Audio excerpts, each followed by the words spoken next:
Let's do this. Do we get a countdown or are we just going right into it? We're already going? We're already Welcome to the Backseat Basketball Podcast. This is Rob Stanford. You can find me at Dr. Hot Robbie on Twitter. Along with me, as always, is Jeffrey Bittner. Woogity, woogity, woogity. Today is July 31st, right? Is that what we decided? Are you not even going to say my Twitter handle? At Jeffrey Bittner on Twitter for Jeff over here. Today is the 31st. That's been confirmed. We are with you again, as always, talking about basketball, right? That's what we're doing? Sometimes. Mostly basketball. It depends. Today, it's the off season. We don't got a ton going on, but we're still going to probably going to pump out 45 minutes of basketball talk here. We'll see. This is going to be, I know we're saying this every week at this point. This is going to be different. But I know that that's mostly because it's the off season and we're not going to stick to our regular formula, at least until that happens. So we're going to talk today about the Western Conference teams, and we're going to see what we thought, if they got better, if they got worse, what players they lost, what players they gained, and how they're going to affect this upcoming 2015-2016 season. Should we do like thumbs up, thumbs down?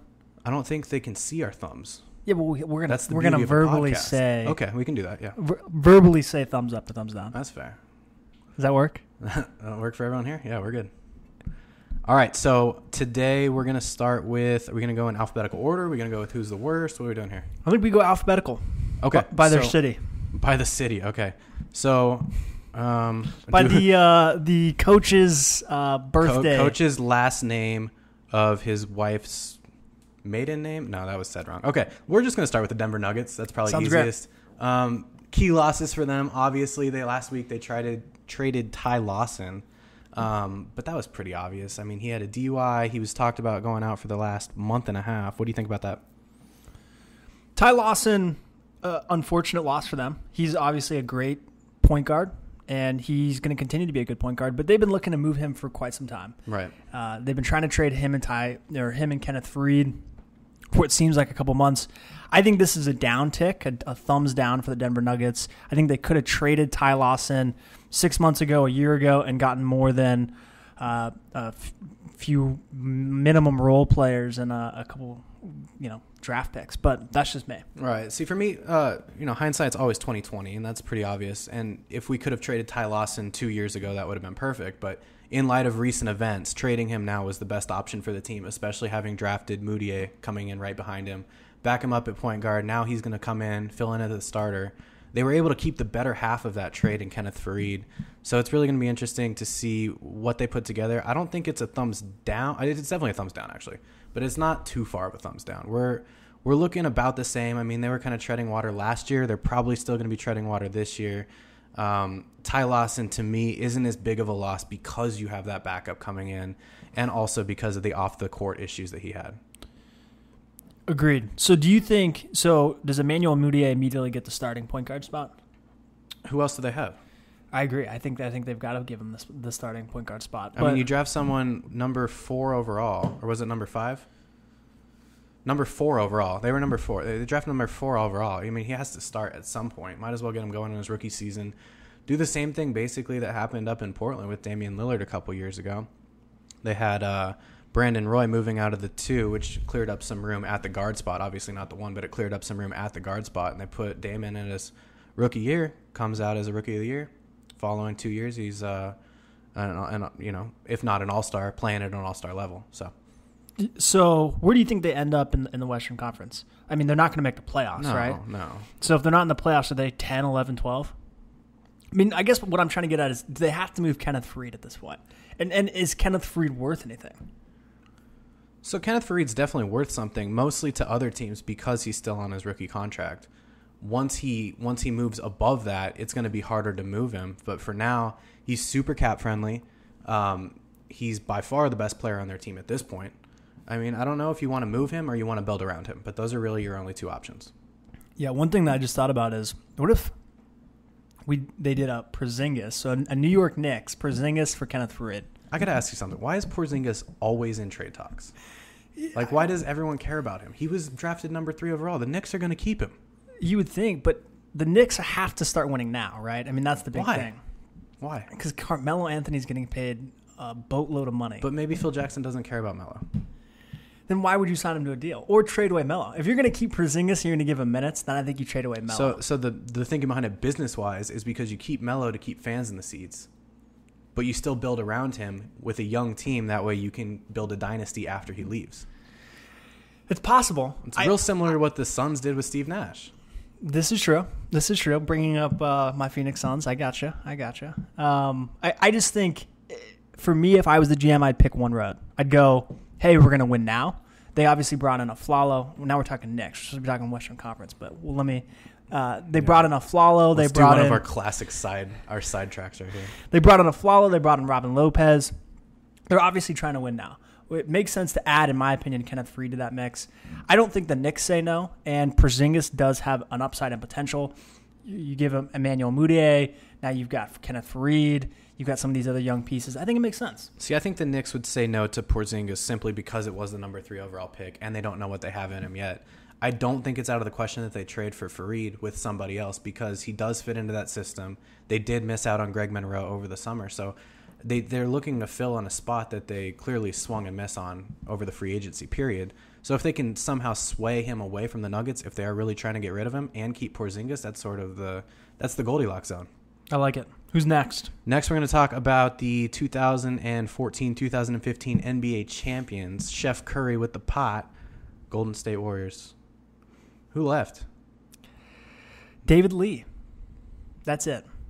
Yeah. I mean, he didn't contribute, in my opinion, too much. He got a few minutes in, I think, Game 5 or Game 6 in one of those series, and when Draymond Green was in his slump. So he was notable there.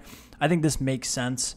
It's good for David Lee that he's not going to be on that bench role anymore. Good for them for signing Draymond Green. They added Kevin Looney and Gerald Wallace. They ended up actually today just trading away Gerald Wallace, and they picked up we'd have to look up who they picked up, but Gerald Wallace is no longer there. So they basically, I know they picked up a veteran point guard to back him up. So I don't think this is a bad move. I don't think they wanted David Lee's contract. They didn't want to go in the tax too much. So good for the Celtics on that one, but Warriors. The Celtics got David Lee. Right. But good for the Warriors getting rid of David Lee. Are you thumbs up or thumbs down? So to me, it's thumbs up, but it's not because of what they did. It's because of what they were able to retain. They got Draymond Green back. They were able to, like you said, get rid of David Lee, which clears up enough cap to where they can finally sign Harrison Barnes to an extension this upcoming year. Theoretically, right. Theoretically, correct. We don't know if they're going to do it or not, but if they do, that's keeping your core together, and as we've seen in the past, that's the way to get to a dynasty. So I'm going to give them a thumbs up, but not because of their offseason moves, but because of what they were able to retain. I'm going to give them like a little a wiggle. I'm going to give them a wiggle. Nice. A wiggle. Wiggle.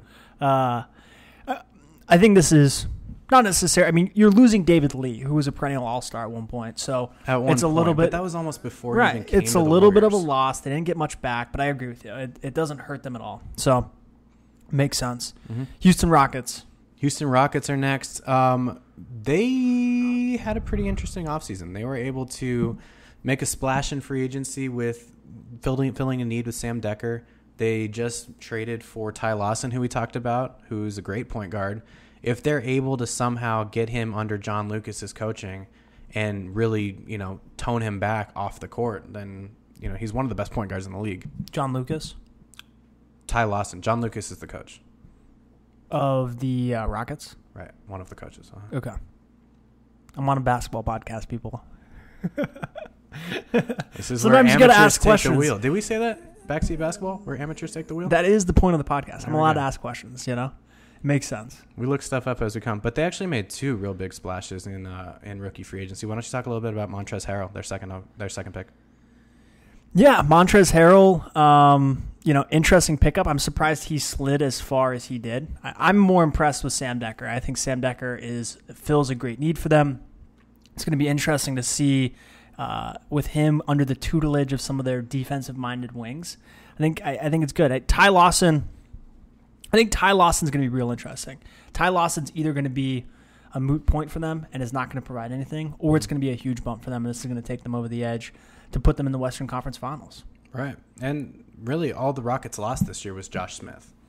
And I'm not sure how you feel about him. And he's a great player, but at the same time, he loses more games for his team than he wins. So losing him actually, to me, is winning by subtraction. I tend to disagree. I like Josh Smith on the Rockets. I think they figured out how to use him. And the way they used him is they had his best friend, Dwight Howard, tell him not to shoot the ball all the time. And then also just moving him to the 5 spot. Moving him to the 5 spot, he can't shoot the 3-pointer. You know what I mean? He's going to sit down there. He's going to play D. But the dude's 6'8". The dude is 6'8", yes. But he feels like a 6'9" guy, really. He feels like a 6'4" guy. He shoots threes only. I think this was a bad loss from them, and we're going to talk about the Clippers next. But I think this was a big pickup. I think with Dwight Howard having unsure health issues, your 4 spot is a little bit iffy. I mean, yes, you got defensive-minded people, but I think Josh Smith was a good fit there. I'm surprised they didn't work out a deal to keep him in, especially for as little as he took going with the Clippers. But to me, and this will kind of transition nicely, as you said, we're talking about the Clippers next, but to me, he's a bigger pickup for the Clippers than he is a loss for the Rockets. Like he doesn't fit into that system where he's fighting for time. He needs to be able to get out on the floor, be able to space himself, and he's going to be able to do that with 2 bigs down there in Los Angeles and Chris Paul. Because if you put him at 3, he can finally float out to the 3-point line, which he likes. Coaches hate, but he likes. Spread the floor, and you can actually bring a defender out and then get the ball down into DeAndre or to Blake Griffin. Makes sense. What do you think about Marcus Thornton on the Rockets? Is he getting any minutes? Behind James Harden? As a backup to James Harden. I mean, he's not getting any starter minutes. He'll get some minutes, yeah. Like when James Harden goes out for a minute and a half per game. He'll get a minute and a half a game. I thought that was a surprising signing for me. I thought Marcus Thornton was going to be able to find, I don't know, another team where he could have a few more minutes where his veteran leadership was a little bit more appreciated, I mean, he's a veteran, yes, but he's 26. He's not really in that range yet. I do think that, he's a good shooter. He's going to be able to play not only the 2, but also the 3. So if Sam Decker ends up not being the player they think, if Terrence Jones even has some struggles, they can bump down to a small lineup and actually put him in. I think he's going to find a nice spot, mostly because of his shooting ability. Up or down for the Houston Rockets? Up. Up, really? I'm also going to say up.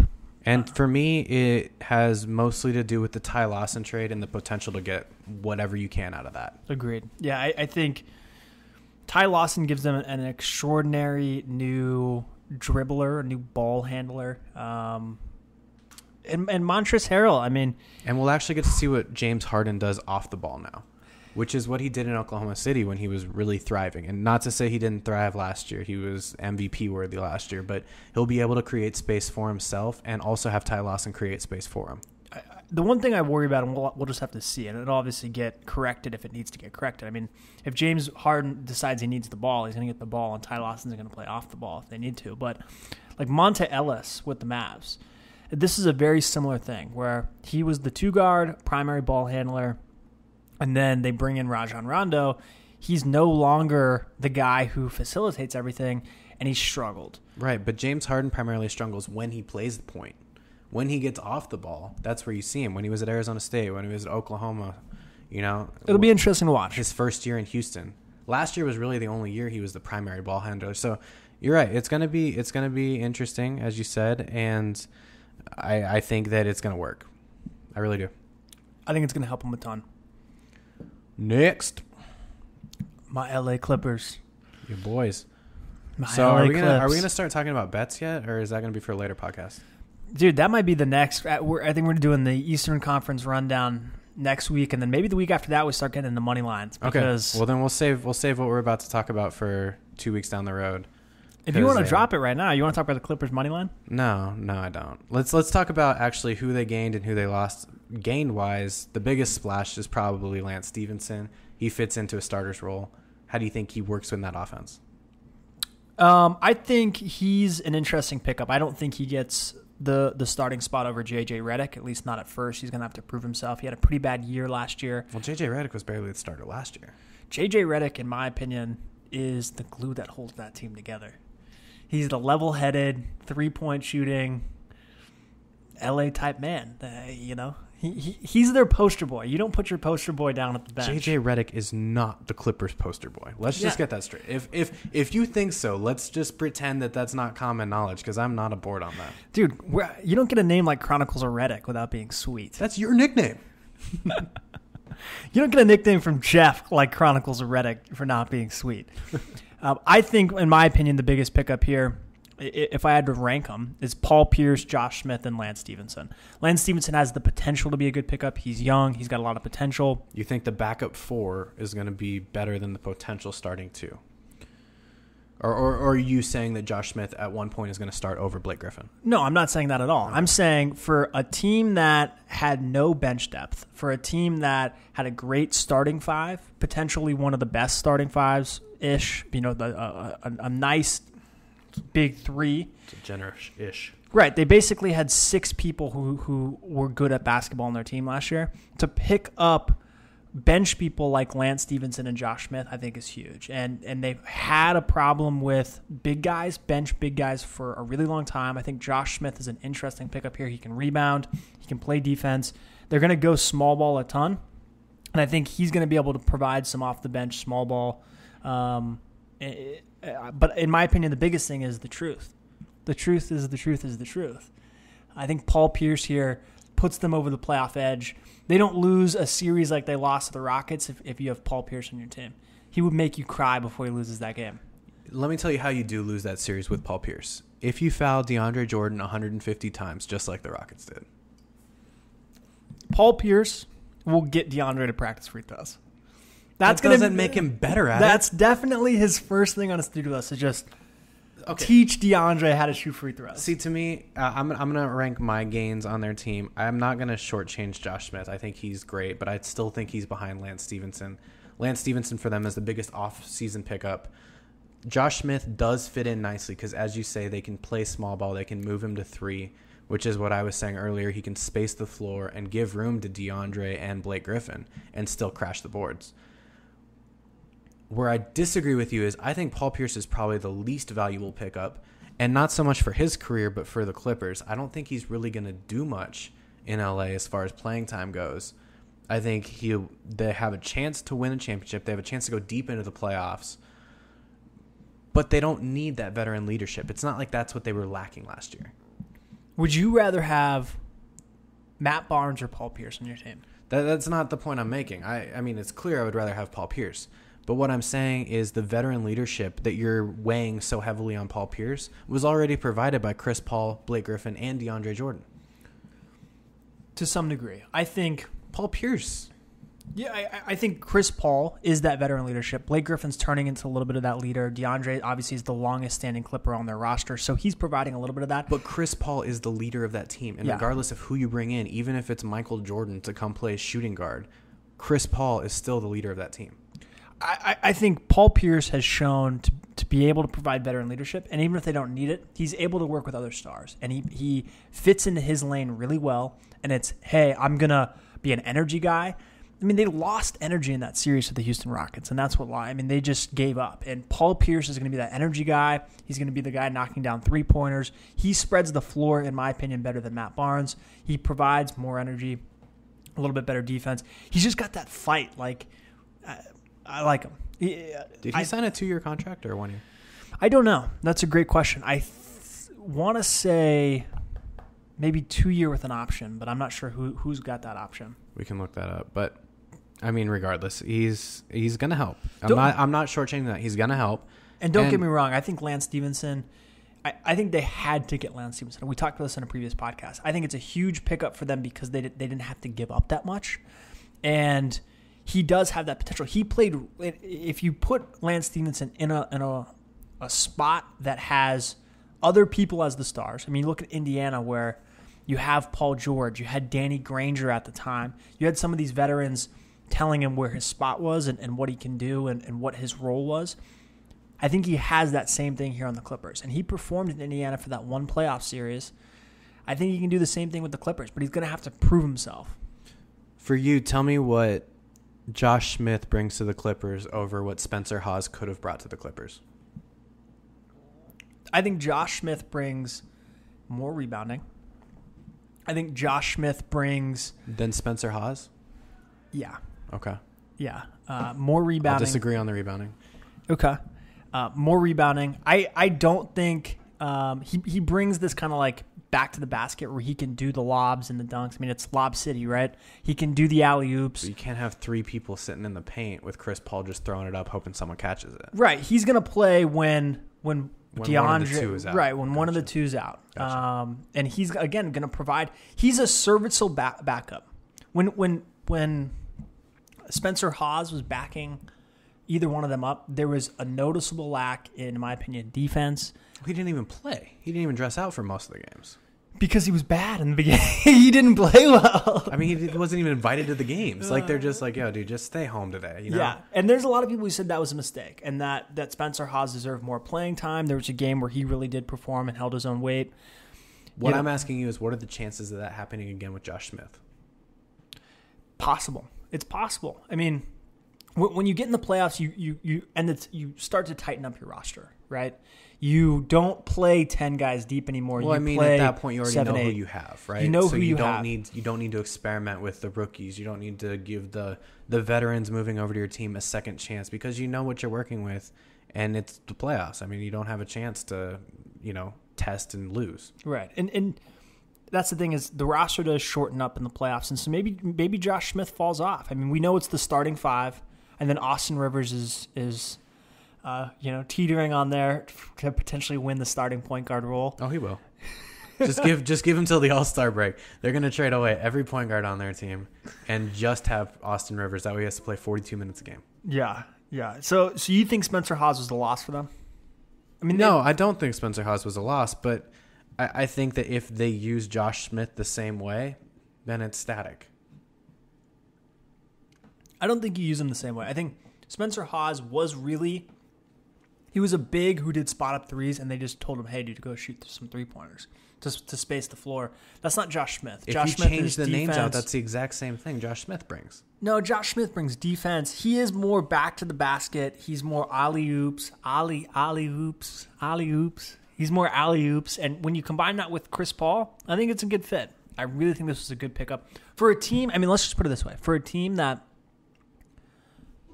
fizzled out in the playoffs, and their whole thing was they don't have enough players, they got tired, they added a bench really quickly, and the bench has got some decent pickups in it, right? Right.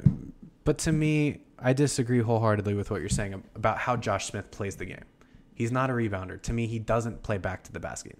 He's face-up, spot-up shooter, and he never drives. He could, and he has the ability to, like we saw in Atlanta. But ever since he got traded, he's a hustle guy. They needed a hustle guy. When he was in his rookie year, first and second year. But after that, he hasn't shown that. Spencer Hawes ain't got no hustle.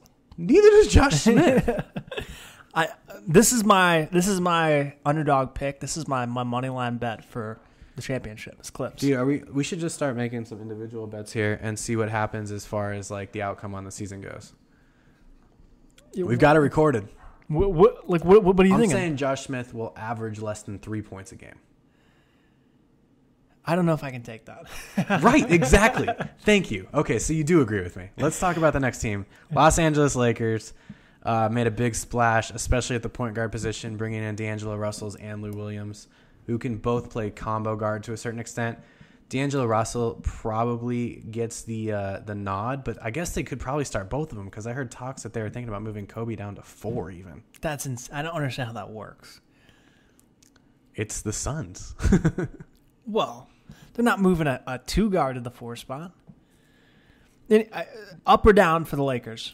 Well, let's talk about who they lost. They lost Jordan Hill, who... Where did he end up going? I don't know, but he just got arrested today. I saw that.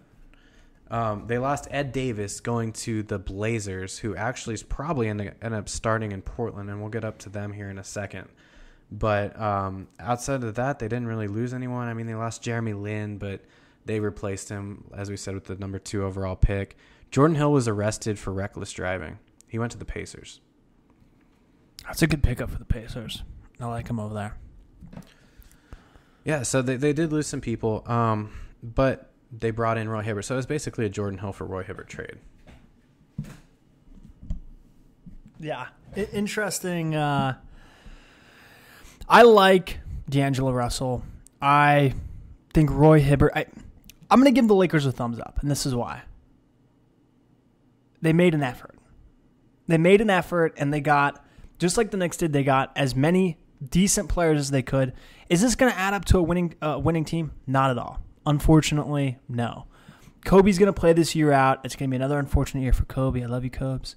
And they're going to have another unfortunate year, and then they're going to fizzle out, and they're going to be an actual rebuilding team. To me, the Ed Davis loss is by far the biggest. I think that he started at 4 for him last year. They are putting a lot of faith in Julius Randle to be the starting number 4. And if he is not what he was projected to be, keep in mind he hasn't played a game in the NBA yet. If he's not what he was even half projected to be, we could be looking at a huge bust here. So they might have a huge hole to fill at number 4, especially when they traded away, or not traded, but they just let a starter walk and sign at Portland for not a big contract. I think Roy Hibbert's going to be interesting to see. He's either going to, I think this year he has a chance to prove that he was a bust, or he has a chance to prove all those weird rumors that happened in Indiana where it's just like some shady stuff going on, some interpersonal conflict between, I heard like Paul George and Roy Hibbert. Who knows? But if he was just having a bad year because it was a bad locker room, that's going to be flushed out real quick here. I mean, a bad locker room doesn't change the fact that it takes you 15 seconds to run up the court, you know? Well, if you're 7'1", some people are cool with that. We'll see. If I'm 7'1", I'll take as much damn time as I want to run up the court. Let's just see if Kobe's cool with it. That's all that really matters on that team. After the Lakers, what are we doing with Lakers? Thumbs down? Thumbs up? What do you got? I'm going a thumbs down, but for all my Lakers fans, I'll give you guys a thumbs up because that's what Lakers want. The Lakers want you to think it's a thumbs up. It's really a thumbs down. They're like the prima donnas. You have to appease them. I take this back.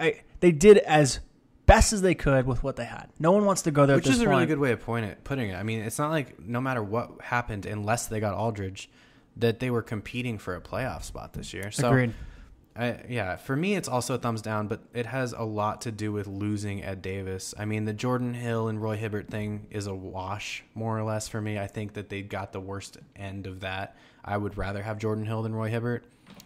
But they got such a significant upgrade at point guard between either Lou Williams, D'Angelo Russell over Jeremy Lin that, it kind of washes for me at the center position, but they lose their starting 4 in Ed Davis, especially for the contract that he got in Portland. So I think for me it's a thumbs down, but the good news is you can't get much worse than last year.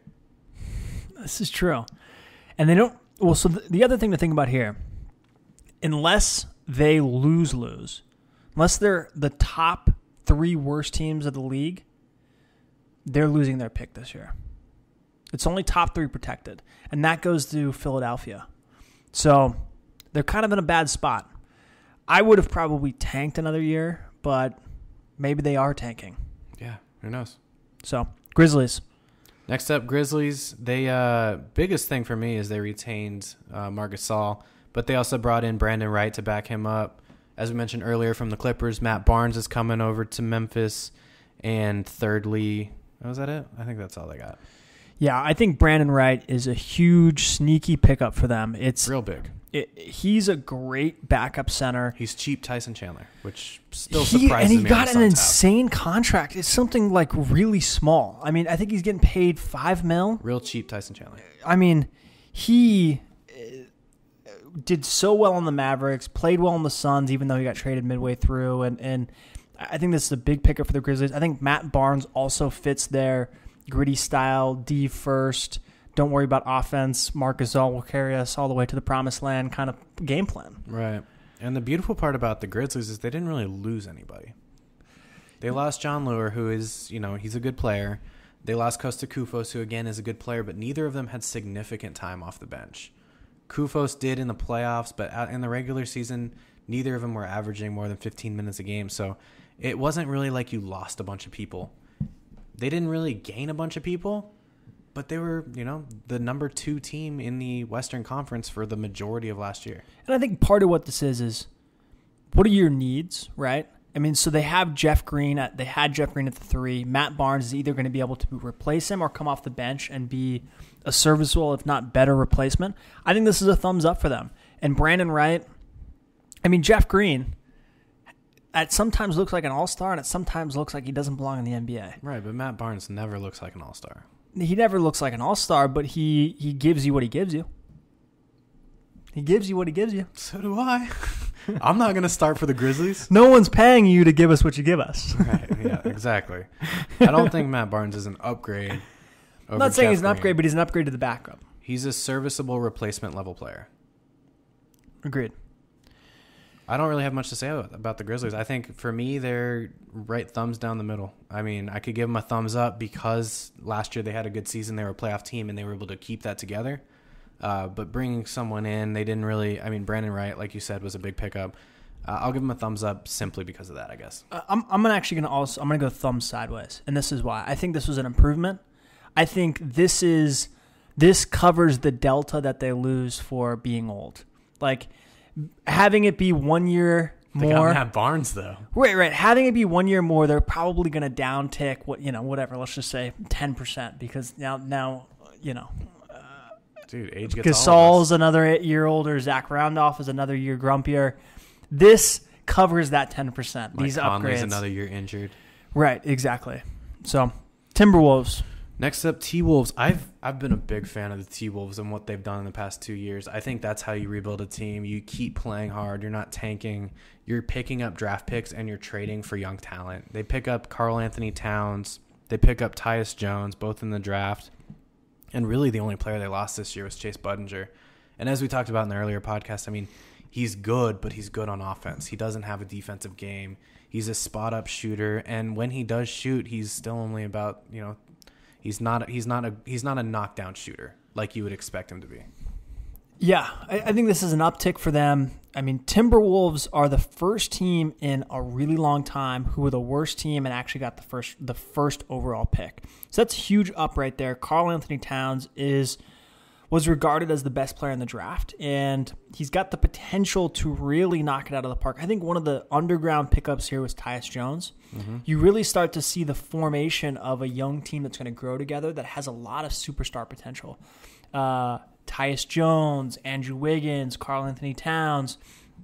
Tyus Jones is going to be able to learn from Ricky Rubio, and then when he ultimately gets traded or dropped off or whatever, Tyus Jones is going to be able to fill that spot. And he was looking at potentially being a higher pick, and it's surprising that he ended up where he did, but Tyus Jones is huge. Karl Anthony Towns is huge. Their young core competes with the young core of a Utah. That might really only be, their only young core competitors there. But you could throw the Pelicans in there. Yeah. I don't think the Pelicans have as young as the core and as much potential. Obviously, Anthony Davis skews that Venn diagram dramatically, but why don't we just let's talk about what do you think on the Timberwolves? Thumbs up, thumbs down? I think this is a thumbs up, and it's a thumbs up by being bad, but also they didn't have to lose too many people. Gary Neal, Chase Budinger. In my opinion, Chase Budinger hurts them. He has his good spots, but he's got to be in a good fit, right? Right. So, I mean, I agree. It's thumbs up, but you're right. They didn't have very far to fall. So to go thumbs down for the Timberwolves would have taken kind of a colossal collapse. And I guarantee you they're better than the worst team in the league. Yeah, we already know who's going to win those two spots. It's got to either be Sacramento or Philadelphia, right? Who knows? I don't think Sacramento's there. We're going to talk about Sacramento there in a second. All right, so let's go on to the Pelicans. Biggest gain for them, obviously, would be Anthony Davis. He was going to be there this year anyway, but they lock him down for the foreseeable future, I think until he's 27. That's which doesn't insane. sound like he's that old. But granted, what is he, 21 right now? And that's the thing is I think he plays out his rookie contract for the rest of this year, and then the year after that is when he starts getting paid buku bucks. Right. Same thing with Lillard. All those players that do the extensions get their rookie contracts one last year and then get up. I think that was insane. I mean, huge pickup for the Pelicans. In my opinion, a bad decision for Anthony Davis. I mean, I get you want to do what you want to do, and he was going to be a restricted free agent, and most likely the Pelicans were going to – not most likely. The Pelicans were going to retain him, right, and with restricted free agency, but – depends on how much Anthony Davis likes money. Yeah, and then I guess like that's if he it. Doesn't like I money, wasn't considering like restricted free agency. If he really doesn't like money, he can go anywhere else. Well, but if he enjoys it, that's probably the place to stay because they can offer him million more dollars than the next closest team. Yeah. I guess with the restricted free agency, though, I would have tried it and sign a 2-year deal with a 1-year opt-out if I'm Anthony Davis. If I'm going to be the next coming of whoever you want to say is the best big man in the league, I would have done a 2-year deal with a 1-year opt-out, made the Pelicans sign it, right, because they're going to keep him. Right. Opt out of a year instead of being LeBron James at 24. Well, see, I've already told you how much I disagree with the fact that players bet on themselves because you don't know the future. You have to take the money when you get it. And I think that especially holds true for big men because big men get injured so much more often than small guys. So if you're going to get a 6-year option and you're going to get max money for it, you have to take it. I mean, I don't see why you wouldn't. I mean, it's not like the Pelicans are flopping and only putting the ticket holders in his hands, you know? They're trying to build a team around him, and I think they've done a pretty good job. They brought in Alonzo G this offseason. They brought in Kendrick Perkins. Neither of them are going to start, but at the same time, they're both going to get some serviceable minutes. They're both going to be able to help off the bench, especially Perkins. They needed someone at center who was going to be able to be physical, and, you know, they weren't really getting it for last year, so. Agreed. I don't think Jimmer Fredette's a real key loss for them. I don't think Perkins is a big pickup. I think signing Anthony Davis, Jesus Christ himself, he's golden. Okay. Let's go to the Thunder. Who'd they get? Cameron Payne. Good old Billy Donovan as their coach. You put Billy Donovan on our list. Hey, that's a notable newcomer. That is a notable newcomer. He's their new coach. They don't have to deal with what's his face anymore. Oh, my God. Billy. Rob's clearly reading this list for the first time. Why would you put a coach on their key additions to their team? Because he got added to their team via a coaching spot. He's their new head coach. Okay. Right? I mean, I guess. How much, I mean. What's your opinion on the Thunder? I don't think the Thunder really did much. They brought in Campaign, which is big. I mean, they needed a point guard that can actually play outside of Russell Westbrook, and they can have Russell Westbrook move to shooting guard, which is what we talked about earlier. But, I mean, let's see what he actually does before, you know, we start calling him the starting point guard, because right now he's backing up Russell Westbrook. They're going to be struggling at 2, but also they have Deion Waiters still. So if he goes back to what you thought he was going to be, who knows? Yeah, I'm going to give the Thunder a thumbs up, and for one reason, it's they didn't abandon ship, right? It's easy with some losses, ending up in the lottery, to abandon ship. And they've got a good thing going. And it's hard to tell whether Kevin Durant's going to be willing to re-sign or not. And it would have been easy just to blow it all up. I'm a big proponent of blowing it all up. But they stuck with it. They righted the ship. They added a new head coach, Billy Donovan. Okay, so let's go back to that. How much better do you actually think Billy Donovan's going to be than Scotty Brooks? Potentially not better at all. But sometimes just a new face is a new face is a new face, right? But Scott Brooks basically got fired because Kevin Durant got hurt. Agreed. I think Scott Brooks was always going to get fired, and it was unfortunate that Kevin Durant got hurt. But see, to me, Scott Brooks is one of the top 3 coaches in the NBA. And the fact that he's not a head coach right now still blows my mind. I tend to disagree. I think they saw Mark Jackson leaving. Mark Jackson? That's not his name. Mark Jackson. They saw Mark Jackson leaving and Steve Kerr coming in and having so much success, and they realized that sometimes just a new mind frame changes your whole perspective. And so they decided to dump what wasn't working, you know? For a year. It didn't work for a year. The rest of the time it worked perfect. I disagree. I mean, they made the Western Conference Finals. And the finals. But in the last he should have been able to take them over the hump. He should have been, and granted, there was some adjustment period with losing James Harden. They had to play against the Big 3 in Miami. They had to play against the Big 3 in Miami. They had to play against the Spurs. All of these things are factors. The West is hard, man. No one's saying the West isn't hard, but also no one's saying that Billy Donovan's a clear replacement over Scott Brooks. Totally agree. But I think at a certain point, we have to try something different.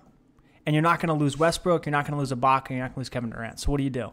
You try and upgrade Steve Adams like they did with Enes Kanter, and then it's like, all right, well, let's also try a new coach and see what happens.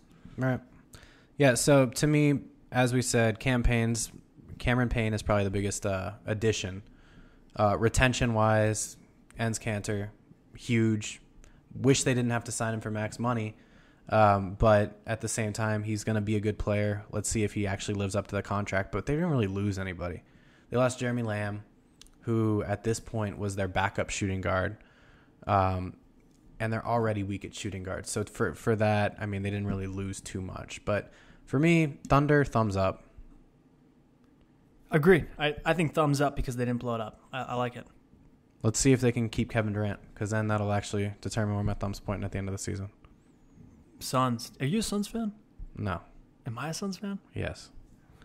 Who knew? Let's talk about their losses first, just to knock him off his high horse here for a little bit. We got Marcus Morris leaving. We got Brandon Wright leaving, and Gerald Green. That's your core. My core what? That's your core. Not the Suns core. That's the Jeffrey Bittner core right there. So let's just, before we get into the individuals, you think up or down? Well, let's at least let everyone know what they gained and lost. So they lost Gerald Green, Brandon Wright, and Marcus Morris. And we'll just talk about those. I think Gerald Green, when given the confidence, was a great backup shooting guard, potentially an elite backup if there was ever such a thing. Brandon Wright, I think, is a huge loss for them. They ended up making up a little bit with Tyson Chandler. I think Marcus Morris, and it's hard to tell where they come in at now, is potentially a very small loss to a really huge loss, depending on how his twin brother Markieff takes it. I was just about to say that. Marcus Morris, to me, is a huge loss simply because of Markieff. And it's potentially detriment, right? If Markieff is not okay with them trading away his twin brother, the guy who they share a bank account, then it could be a bigger issue. But so I know they shared a bedroom. Did they also share a bed, or did they have a bunk style? I didn't hear they. I heard they shared. I didn't hear they shared a bedroom or the house. I thought they rented an apartment. They lived in a house. They lived in the same house. They had the same tattoos, and they shared a bank account. And it's tough to trade that guy away, to trade that one dude's brother away. So the other brother might be pissed off. It's hard to tell. So what I was reading as well is maybe Marcus had a little bit more of the temper than Markieff did. He was projected to be better than Markieff. Obviously, that didn't end up that way. Markieff is the better twin. At a certain point, though, too, and granted, Markieff is going to get paid regardless if he has a bad attitude or not. When you come to play, you come to play. You want to play as good as you're going to play. So let's talk about their newcomers, Tyson Chandler. I think they overpaid for Tyson Chandler. Yeah. And they paid for... How many times have I told you that, though? Right. And they... You were all aboard like a week and a half ago. I am all aboard. I'm all aboard the Tyson Chandler trade. The train. Tyson Chandler train. We're going to lock him down for 4 years. You put him with the miracle workers that is the Phoenix Suns staff. And he's probably going to play till he had injury history. Like, he's not a dude that's out 60 games a year. Right. He has no real big injury history. I think he provides veteran leadership. He's on the wrong side of 30. I'll give you that. He's on the wrong side of 30. He provides rebounding. He provides leadership. He provides an insane pick and roll game that I think is going to open up the floor for both Brandon and Eric Bledsoe. And I think the surprising pickup here is Alex Len, their draft pick from a couple years ago, their up-and-coming star center, is stoked about learning from Tyson Chandler. So the fact that you can have someone who's excited, I think is good. I think ultimately the Suns, so the other pickups, Devin Booker, who's a three-point shooter but a rookie, Teletovic, I don't know how to say his name. Teletovic. Sonny Weems is but John Lure as well. So Teletovic and John Lure, I think, provide stretch fours and potentially really good stretch fours who had role-playing roles on their other teams. The Suns filled the needs they needed to fill. They needed three-point shooting. They picked up Devin Booker. They needed rebounding and leadership. They picked up Tyson Chandler, although they overpaid for him. I think this is an uptick for the Suns. I think we're going to see them in the playoff hunt, and they might miss out like they have been in the last 2 years at the last couple weeks, but I think Tyson Chandler is going to be bigger than we think. And to have Alex Len back up Tyson Chandler, and and this is all predicated on the fact that they can keep Markieff Morris happy, or if they end up trading for him, get something decent. Yeah, I mean, I think Teletovic and, as you said, Lure, both big pickups, not only because they can play that stretch four, but they can also bump down to 3 if need be and play the wing, which is where the Suns are really lacking. Tyson Chandler, it's a bad contract. and he is better than Brandon Wright. So with the contract, I would rather have Brandon Wright. But Tyson Chandler's contract really isn't that bad when you put it into context that they didn't get LaMarcus Aldridge. Now, if you lock Tyson Chandler and LaMarcus Aldridge down for 4 years each, and you're dealing with two 35-year-olds in 2023, then it's a little rougher, right? It's a little harder to, justify the Tyson Chandler signing at that point. But since they didn't sign someone like LaMarcus Aldridge and $20 million still on their books, then it really doesn't hurt. I mean, they didn't lose. They have a better replacement than Brandon Wright at this point, but also 3 times the price. Agreed. And I think Tyson Chandler was going to sign this type of contract other places. There were a lot of people. The Mavs were looking at signing him at roughly this price. Well, the Mavs were only looking to sign him if they didn't get DeAndre Jordan. Right, but I'm saying I think DeAndre Jordan signed way after. He's tradable if they need to trade him, and he's tradable. Yeah, he's tradable. So it's not a horribly. This might be the only somewhat bad contract that they have on their books. Right. Yeah. Especially because they were able to lock down Knight, and that's huge. I think that's real underrated. I think that's their biggest move of the offseason was locking down Brandon Knight. Agreed. And the other big thing, and what's not talked about here, is they lost Marcus Morris. They also lost Danny Granger. In my opinion, removing the logjam that was their 3 spot, their small forward, is going to be huge for TJ Warren. So he's going to be a determining factor whether it's an uptick or not. He's not going to start, in my opinion, right away. PJ Tucker will continue to start in that 3 spot. TJ Warren's going to get continued minutes. He looked insane in the D League, and I think he's eventually going to win that starting spot over. And then you're going to have Bledsoe, Brandon Knight, TJ Warren, and potentially Markieff Morris all growing together with Alex Len coming up in the future. Yeah, dangerous. And you could even see him take over that starting spot come, All-Star break at some point next season because, as we all know, PJ Tucker is not a serviceable starter. Yeah. Let's talk about, we don't even talk about the Blazers, but the Kings. Get out of here. Blazers. Huge loss. So let me just talk about this real quick. Blazers lost 4 out of their 5 starters. Robin Yikes. Lopez, LaMarcus Aldridge, Wesley Matthews, and Nick Batum. That being said, they reduced their average age on their team from 29 down to 23 and a half. They were able to bring in players like Noah Vonleh, the number 9 overall pick last year, Mason Plumlee, who was talked about to be an all-star and was in the USA team. They brought in Gerald Henderson and Al-Farouq Aminu, who's probably going to start at 3. And for now, Henderson's probably going to start at 2 until CJ McCollum actually moves up to that shooting guard spot. But I think that the Blazers have a nice core. They have a really good core. They're not probably going to compete for a playoff spot, and if they do, it's going to be one of the lower tier playoff spots, and it's going to mostly be because of Damian Lillard's play. But when you look at their starting lineup, we're looking at Damian Lillard. Wait, you said playoff spot or not playoff spot? We're going to be fighting. They're going to be fighting for a 7 or 8 spot. It's going to be 7, 8, 9, 10 is where they're going to land. They're going to be fighting with the Utah Jazz and the Suns and the Mavericks potentially. It's hard to say. So they got 7, 8, 9, and 10 is my projected landing spot for them. Welcome to the jungle, son. They're going to be fighting with the Suns. That's what it's going to be. It's going to be a close match, and their projected starting lineup to start the season right now would be Damian Lillard at 1, Gerald Henderson at 2, Al-Farouq Aminu at 3. You have right now Ed Davis at 4, and you have Mason Plumlee at 5. Halfway through the season, I think we're going to see a different starting lineup from them where we have Damian Lillard at 1, CJ McCollum at 2, Al-Farouq Aminu at 3, Noah Vonleh at 4, and you have Myers Leonard coming in at 5. Because those are the players that they're really banking on. The players that they brought in the offseason are going to do a nice job of keeping Damian Lillard happy throughout his career, keeping the Portland fans happy, and keeping the Blazers relative as those players build up. Right.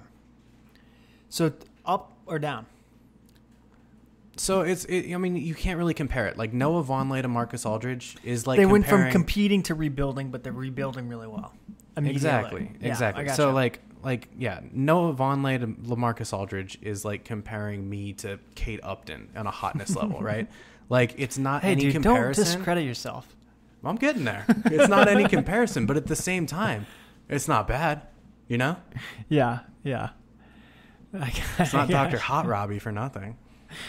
Yeah, you earned your nickname. Did you give an uptick for the Suns or a downtick for the Suns? I'm going to give a downtick for the Suns, and I'm going to go a downtick for the Blazers as well. Okay. I'm going part of what I look at with these, there's certain cards that get dealt that they have no control over, right? With the Suns, you know, they're worse than when they had Goran Dragic, but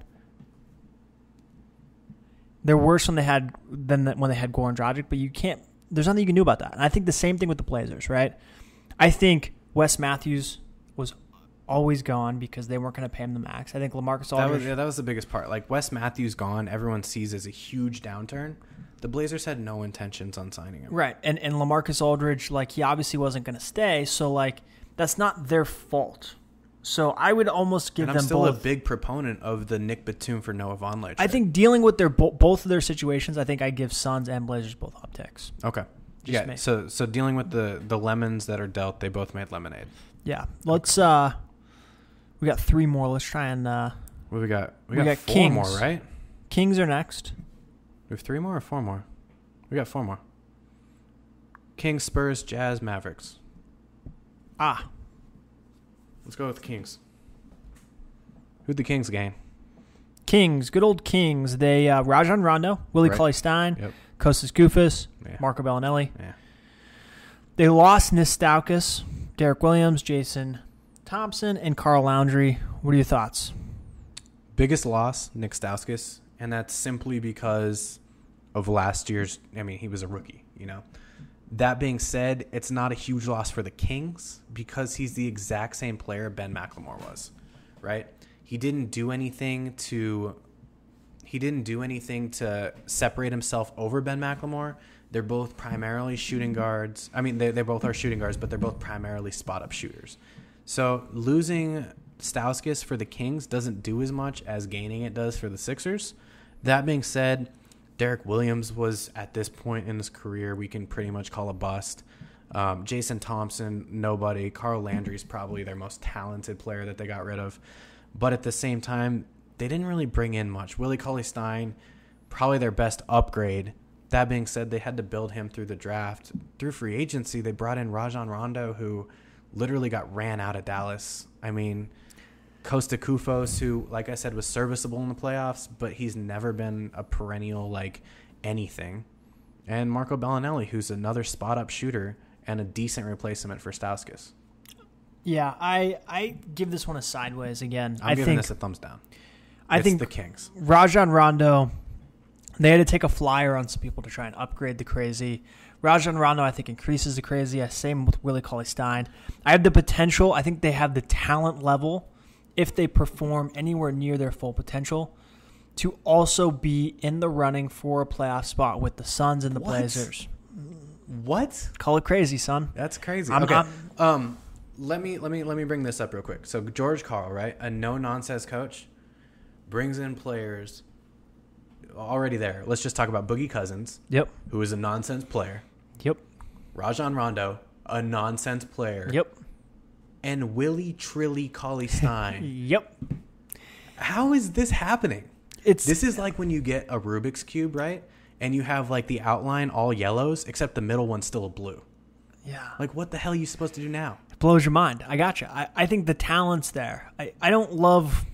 My one thing I don't love, I love the Rajon Rondo pickup, considering he was at one point in time going to get a... Yeah, but you love Rajon Rondo. That's the thing. I don't love Rajon Rondo. I think he's a pass-first point guard. When you have a talent around him, I think he can perform. He's going to want the ball. When you have... I mean, so you're thinking Rajon Rondo, Ben McLemore, Rudy Gay, DeMarcus Cousins... I guess Marco Bellinelli fits in there, maybe in the starting lineup somewhere. You throw Willie Cauley-Stein in. You don't have enough talent on that team not to start your right, rookies. And that's the one thing I don't like is you're going to have to double up potentially on Willie Cauley-Stein and DeMarcus Cousins down low. It's going to be interesting. That's why I give them a sideways. I think they have the potential to be competing for a playoff spot. I think they have the potential to be competing for the worst team in the league. It's going to be interesting.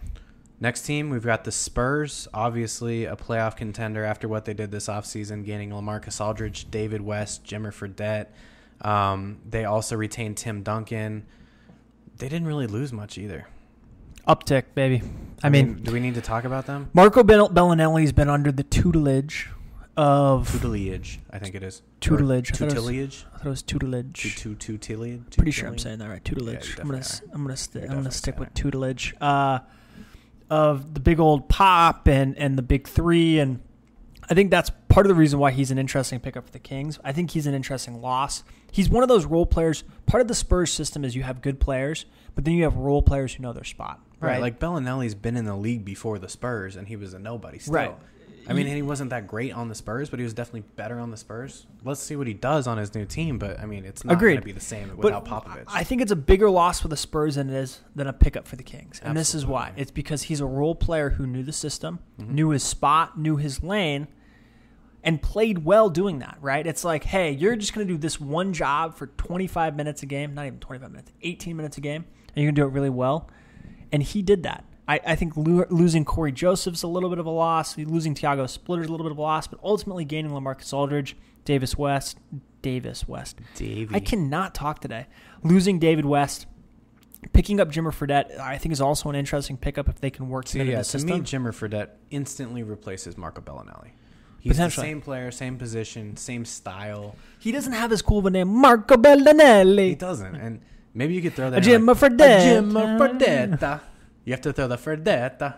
A Jimmer Fredetta. I gotcha. I like that. I don't know. That's to me, big thumbs up. Probably the biggest thumbs up of the offseason for me is the Spurs. And 150% because of the signings of LaMarcus Aldridge and David West. Agreed. They could start with him. If they lost Tim Duncan, now let's put ourselves in a hypothetical. Tim Duncan retires. If they still gain LaMarcus Aldridge and David West, they're competing for a championship. Agreed. And that's only 4 out of their 5 starters. So I think huge thumbs up. Next team, Jazz. They didn't do anything. What'd they do? I still give them a thumbs up. I think I put them in the Oklahoma City Thunder category. They lost a bunch of games last year. It could have been really easier than the Thunder to blow this up, right? They've got a good young core. I think this is the 4th team that rounds out Sacramento Kings, the Blazers, the Suns, and the Utah Jazz for that 7, 8, 9, 10 spot. Yeah, it's 7, 8, 9. It's at like this point, 8, it needs to be 8 because we can 8, just 9, throw 10, 11. We can pretty much throw the Pelicans in at number 7. We can fill in the top 6 above that. But I think the number 8 spot we're going to be looking at Suns. I think it's going to be those 5. Those 5 teams. I think the Mavericks are going to be Mavericks bad. might fall in at 7. You could put the Pelicans at 6, throw the Mavericks at 7, and then the 8 spot would probably be either Suns, Blazers, Kings, or Jazz. Even though I think the Kings aren't even a part of that. Interesting. Yeah, now that I'm thinking about it, I might have made a bad little prediction. Mavs. Jazz, let me just talk about the Jazz real quick. They didn't do much. They brought in Trey Lyles.